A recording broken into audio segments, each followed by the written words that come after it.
so glad you could make our time to join us on today's episode of Tax Matters on this happy occasion of Nigeria's 54th independence anniversary. Yes, Nigeria is 54 and still going strong.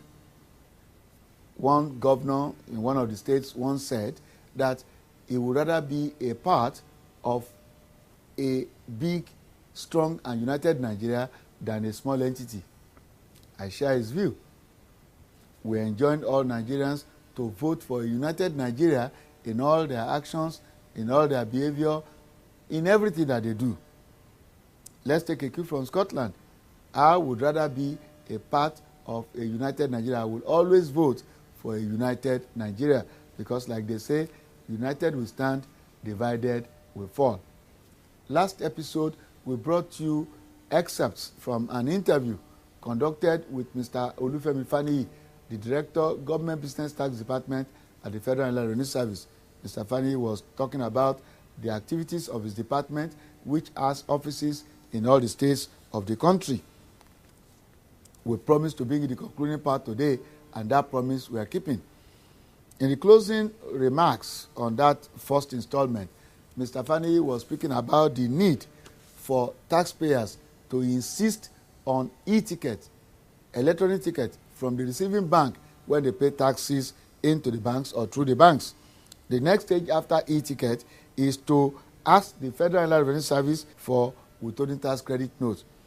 If it is an MDA that has made the payment, which it has deducted at source from sums due to a contractor, a supplier, or a vendor, the MDA should approach the FRS for the withholding tax credit notes that they will now hand over to the sufferers of withholding tax, that is, the suppliers, the vendors, and the contractors. This is greatly helped when the payments, when the remittances are accompanied by what is called withholding tax schedule. That will state clearly the sufferers of withholding tax, and it will be easy to issue credit notes in their favor. Let's hear more from Mr. Faniyi on withholding tax credit notes, and other matters. Yeah, okay. Yeah, waiting be this. The deduction now for withholding tax. Withholding guinea. Look, if you no pay me my correct money today, hey, Munu get me half for. But madam, should be your company paying income tax. Yes, that one na enough load for me to carry. Why na one come add join am again? You see, withholding tax now advance payment for income tax. So when you do some kind job like contract, we go remove small from am when we won't pay you. And una go contract am up. No. I bet tell me another. No. We must pay the money to FIRS within 30 days, and they go give us withholding tax credit note to take show say you don't pay part of your income tax in advance. So? Now to help make the money where you go pay at the end of the year small. So this withholding tax one thing, it be like part payment of no. Exactly, madam. I beg you. Give me my check. Remember, come collect your credit note. Withholding tax, now for we own good. FIRS, it pays to pay your tax. So if the ministry or department or agency remits money to the FIRS, the withholding tax, you said earlier, is from the sum due to the contractor. Yes. And it's an advance payment. Yes. Now there's this sore point of the contractors not being able to get withholding tax credit notes from the MDAs. Are you still battling with that, or you have come over it? I want to say that now that is largely a problem of the past to a large extent. I won't say it has 100% been eradicated, but you know the reason is this: before a single office had so much to grapple with. They have to service MDAs. They have to service individuals. They have to service big companies, medium companies, small companies, and you probably just have a single machine and a single one or two individuals that have to generate these receipts and credit notes for all. And a single payment from an agent can be to 1,001 contractors. Just one single payment, you can have 1,001 contractors attached to it. So it becomes a problem to be able to meet up with that pressure and with that demand.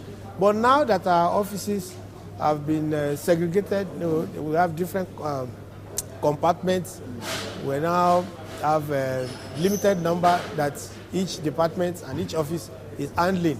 And take, for example, the government business tax department now is facing only MDAs.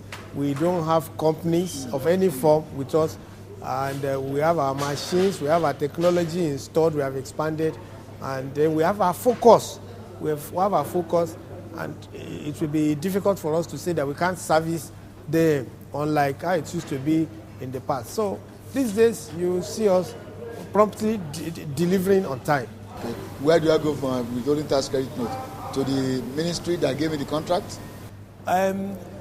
Standard practice, really, is that you go to the ministry, to the ministry, department or agency that paid, let me say agent, yes, that paid on your behalf. Good. Is supposed to follow up and collect the credit notes. He is actually the one that is qualified to come and collect these credit notes on behalf of all his contractors and then go to them. But that's not to say that if we have instances where maybe the MDA is not up and doing, the contractor gets across to us, we will only need to get some confirmation from the MDA and also identify properly that the contractor, whoever represents the contractor, is duly authorized to collect, and then we issue it, we give it to them. The Federal Inland Revenue Service in recent time has taken steps to automate the collection of VAT. Okay. For example, we look at the aviation sector. You now have a system whereby the VAT can be taken directly from the money paid for airline tickets and is remitted to you. Yes. Do you have anything in the pipeline that can make this your work with the MDAs come to that level? That's a very good question. That's a very good question. As it relates to MDAs, there is something that is ongoing in that regard. There is something called GIFMIS. That is Government Integrated Financial Management Information System. Okay. It is still largely being worked out at the federal level. So what I'm about to say relates only to federal MDAs for now. Okay. Maybe in future it will extend to states. Okay. It is an initiative of the federal government to ensure that there is visibility and integration of all government accounts wherever they are, in which MDA they have, such that at the press of a button or buttons, anybody anywhere can see what is going on from the different bank accounts of these federal MDAs. So the essential reason why federal government brought it up was for them to be able to get their due remittances. I'm not talking about taxes now. There is the aviation people and the shipping people and so on. There are remittances that they are supposed to be making to government by statute. There are certain percentages of their revenue, okay, like I said, the Ports Authority, for example, that is supposed to be going to the coffers of government. But maybe because of issues of transparency, I said, let us just have a linkage where we see what is going on so that we can raise questions immediately, we can demand for our own, we can ensure that what should be coming to government is coming to government. That's government revenue largely. But FIRS has taken a cue from there, has connected. We took an advantage of that, okay, why not let us also link up with this system so that payments there that now should have tax elements, we can also see it and possibly take it at source. So that's what we are working on with this GIFMIS now that is happening at the federal level, and very soon we will really have completed the project. Simply put, all federal MDAs, as they are making their payments to contractors, the tax aspect of it will automatically, whether withholding tax, whether VAT, will be remitted to the accounts of FIRS, and to a large extent we will have relief from that sector. Then we can now push it to see that states will also buy into it and And we probably at one time, we really have nothing much to do again in terms of all this monitoring and leg work and human efforts that we are putting into the system. Yeah, that will be the day. On a final note, we seem to have left out the local governments. Do they come under your purview? Yes, they do. Actually, everything government, whether federal, state or local government, is what we manage, what we administer. We are also at the local government levels. We monitor them. We're going there. They have their own TIN number. Each local government has its TIN number. The payments they make to whatever contracts they do, they are supposed to also be deducting and remitting to us. So we are covering them. And they are cooperating with you? Yes, they are cooperating as much as the states are cooperating. Thank you very much, sir. Wish you the best of luck. Thank you so much. Yes, sir. Every governmental organization, be it at federal, state, or local government level, has a taxpayer identification number, just like corporate bodies do. Whether under the present system, where the MDAs deduct withholding tax and VAT at source and remit through the banks, or under the GiveMe's powered system that Mr. Fani just spoke about, which we are all expecting to make life easier for everybody by automatically deducting these taxes as payments are being made. Under either of the two modes, TIN is central. By now, we are all familiar with how to acquire TIN. In recent times, some concerns have been expressed by our viewers on matters relating to TIN. This next set of interviews will address those concerns. Mr. Ikechukwu Onu is the regional coordinator of the Lagos Mainland East region of the FRS, comprising Yaba, Ikeja, Onigbongbo, Agege, Ikorodu, Ilepeju, among others. One issue that has come up in recent time in our interaction with taxpayers, viewers of this program, revolves around the taxpayer identification number. Some complaints have been made about when they want to use their TIN number, they tell them that the number has been invalidated one way or the other, like the number does not exist or it has changed. Do you have issues with TIN? Well, basically it's that of ignorance. You know, there's now what is known as JTB TIN. It's being synchronized and harmonized. So only one TIN for effective taxpayer management. So those taxpayers that have not really gotten the JTB TIN may say that they have such issues. We're going to go back with our ICT to ensure that we generate JTB TIN for most taxpayers, and then this issue will be laid to rest. It's not actually a big issue. Before, it was done automatically, but now we need to, really see those taxpayers that have not been given one, will not give them. Then everything will be okay. So what does a taxpayer do if he has the TIN issued by the FRS? Now that you're talking about the JTB FRS, the integrated one, what steps should the taxpayer take? Well, nothing. All you do is to look at our records and see those taxpayers that have not gotten JTB TIN, and we generate for them. All the database is there, their records are there, so nothing to do. We'll just do it. Mr. Ezra Suberu is Mr. Onu's counterpart in the Lagos Island region of the FRS.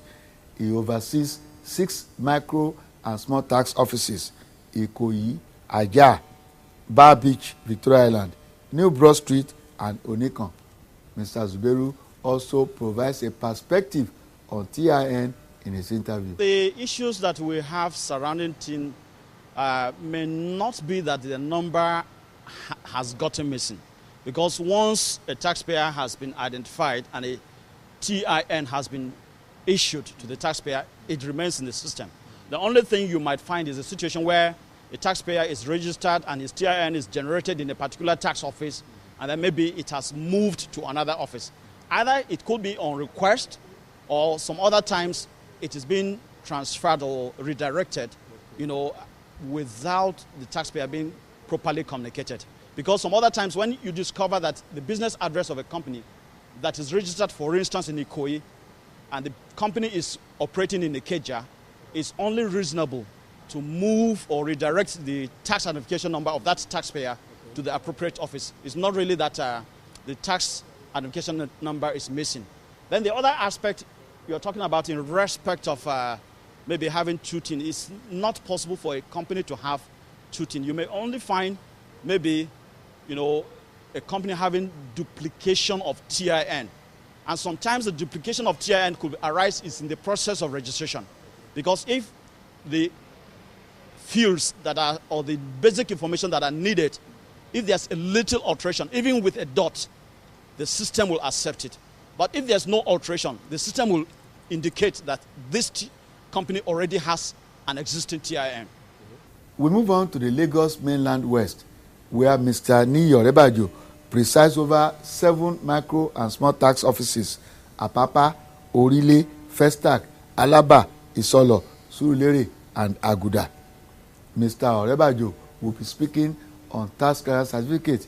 But before then, this clip. Some taxpayers believe that the only thing the engagement you have with revenue authority is just only for tax clearance. Whereas it's not. The common statement I used to hear, I'm having bidding tomorrow and tax clearance is urgently needed. That is the common message you always give us. Oh, my bidding is tomorrow. And his bidding is tomorrow. He's giving you the 3 years account on which you are going to put the tax clearance today. Which bidding? You see, at times I look at issues closely myself. You that you are filing NINI, you ask me to sign NINI for 3 years. You see, I'm always trying to even look at it objectively for you. Because if I'm sitting down for that bidding, I see somebody, we are considering three people. Somebody that is having his tax paid and is there, and you as your own NINI. And you think, as part of the bidding committee, I will recommend you. In fact, I said, this one is not responsible. The way we put it is that way. Oh, for filing NINI is not responsible. That is it. Talking about tax offices, there's a joke around that most times now, when people say they are visiting the tax office, it's because they want to collect tax clearance certificate, even though there are many other things that the tax offices have to offer. So let's look at tax clearance certificate. What are the conditions necessary to be met before a taxpayer qualifies for tax clearance certificate? Yes, let me talk about the joke first. Number one, Nigerians like to do things at the last minute. We have this mentality in Nigeria of doing things, not doing things until it is absolutely necessary. Now, most taxpayers will not put their tax papers together until either there is a business to be done or a contract to be won. So that is when they now remember to gather their tax papers and they go to the tax office, and we often discover that by the time they are filing their tax documents, it's also the date they will file their application for tax clearance certificates. And there's always a lead time to do anything. When you file your documents, it needs at least between 2 weeks to 6 weeks, depending on the volume of work, for your documents to be fully processed, for it to be ready for anybody filing application for tax clearance certificates. So if you file your tax documents today and you file your tax clearance certificates today, the two cannot be processed together. Your documents, we must make sure it is receipted. It must go to the relevant officers. It must be filed and all the necessary work done on it before any officer can now consider that is it due to be issued a TCC. Now, for a TCC, what do you need for a TCC? One, you need to have filed your accounts. And you must have filed those accounts within 6 months of your accounting year end. Let me explain that because it's a little bit technical. When a company should have a year end of 12 calendar months, it can be staged anyhow, but for simplicity, assume it is January to December. It means you have 6 months. Before the end of June 30, you must file. You discover that most people will file on June 30 or between June 28th to June 30. And when you have 80% of the people that are supposed to file or on or before that date, filing on the last day, I can bet you no matter how efficient that tax office is, it will take them about 2 months to clear the backlog of applications that are filed on that day for relevant processing. It causes problems. That is one. Now you will have filed, you will have paid. Now our payment structure is now easier and simpler because it is now, we run an automated payment system. You go to the banks, you pay, and within 2 days we see it on our system that you have paid. And then with our system, you print. We print your documents. Now because we are still, our processes is still a bit manual. The other part of it is that when you will now print your receipts, somebody has to manually take those receipts and file in your relevant files. Once those receipts are filed and everything is in order, application for TCC can be processed. So basically for your tax clearance certificate, you need to file your returns before due date and you need to have paid. That is for companies' income tax. For all taxpayers, we also need to be sure that you have paid for education tax. Normally taxpayers will file those two together and they will pay at the same time. We also need to ensure that your monthly VAT payments have been done as at when due. Now you are supposed to pay your monthly VAT payments on or before the 21st of every month. And because of the processing time we require, what we do in the tax office is that if you are applying in February now, we now look at it that you are applying in February, we expect you to have paid January. But if we don't see evidence of payment in January, we don't hold you to book. So we go back 2 months. So okay, if you have paid by December, we should have done that. So at least if you are applying for your tax clearance certificate in February, you should have paid your VAT by December. And like I have said, you will discover that most taxpayers will now pay their VAT at once.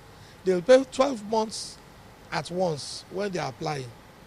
Now the issue now comes, there is late payment penalty and there is interest on the VAT that you should have paid, which you are holding the money that will be calculated. All these things cause delay. But I want to say, going forward, the system we are going to, I've said we've automated part of our structures. The payment is automated. We are going to integrated tax, this administration system, the ITAS, whereby most of our processes will now be automated. So some of these processes will be done electronically. So it's going to save a lot of labor and it's going to save a lot of time for everybody. Even those that are filing late and paying late, it will save a lot of time.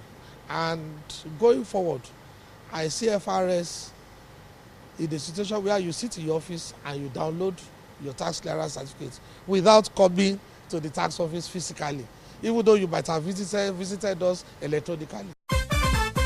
Every day, my people they for work. Some they do office work. Some get it them own business. So all of them want good road, constant power for better life. Whether now office work, oh yeah, pay your tax. Whether now your own business, oh pay your tax. If you want a better life, oh pay your tax. Now your civic responsibility, pay your tax. Better soup, now money cook am. Oh yes. Nothing goes for nothing, my brother. If you want potable water, security and hospital for make life jolly. That's right. Good roads, good hospitals, portable water, adequate security all come from taxpayers' money. Play your part in making Nigeria great. Everybody, small scale, big companies, entrepreneurs, do the right thing. Pay your tax. This message is from the Federal Inland Revenue Service, FIRS. We look forward to that day when the Integrated Tax Administration System, ITAS, will make it possible for taxpayers to file and make tax payments online from the comfort of their bedroom or their offices. Just as you are able to watch Tax Matters week after week from home and from the office. If you are game, do let us meet again on this platform next week, same day of the week, same time of the day, same station. Once again, happy Independence Anniversary and have a great week ahead.